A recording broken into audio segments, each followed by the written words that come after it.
Time for us to set sail in a postcard from Italy. Compliments of our Seth Doan. It's a nice day for boating. Fantastico. There's nothing like her. This wooden 1970 Aquarama is not for sale. This is one piece of cedar from Lebanon. But you'd never know that from how Alberto Galassi speaks. This one is a single piece of mahogany. His enthusiasm for this boat, a Riva, Wow, it has everything. started long before he ran Ferretti Group, which now owns the brand.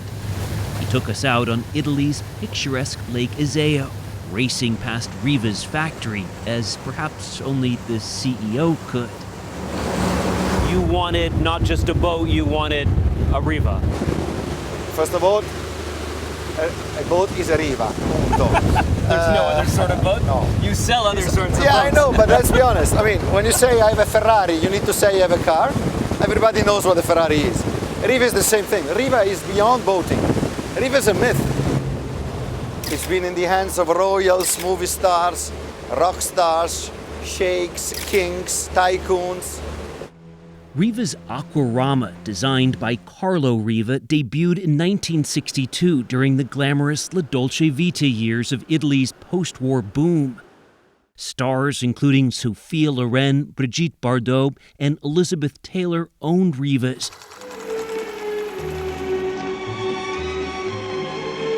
And the boat itself plays a supporting role in dozens of films. Don't shoot, don't shoot. And talk about product placement, Riva was featured in Portofino this May, shuttling guests at the latest Kardashian wedding. They are the new Sophia Loren. They talk to the new generation. Why not? Times are changing. And times have changed for the company. While these wooden classics may be the spirit of Riva, the real money today is in super yachts, which Galassi says account for around 70% of Riva sales. But how do you keep the sense of what made you famous that's our job. in that super size? That's in details. Details that remind you the previous models, the style.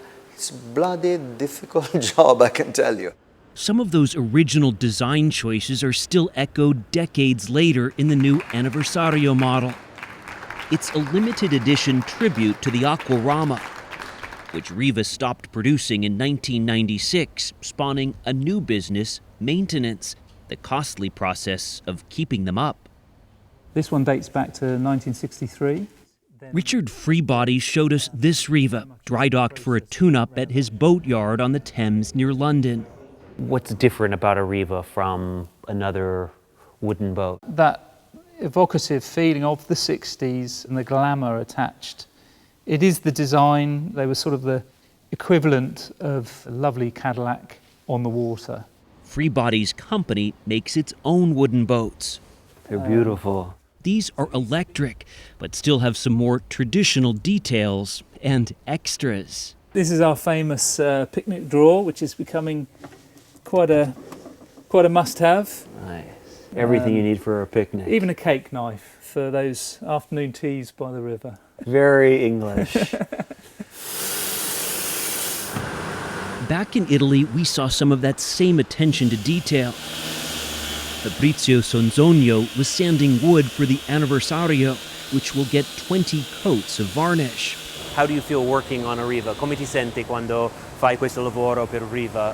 Bello perché questo è l'anima del legno. It's beautiful because this is the spirit of the wood, he told us. You can feel it. Alberto Galassi is working to keep Riva's spirit alive, though he says they'll never make an Aquarama again, saying it would be a sin to try. It's a masterpiece. In Italy, we are obsessed, I would say, with beauty. Sometimes I say that we are condemned to beauty. Condemned? Because we live around beauty, we're surrounded by beauty. Something is not nice looking, something is not beautiful, it gives you a shock.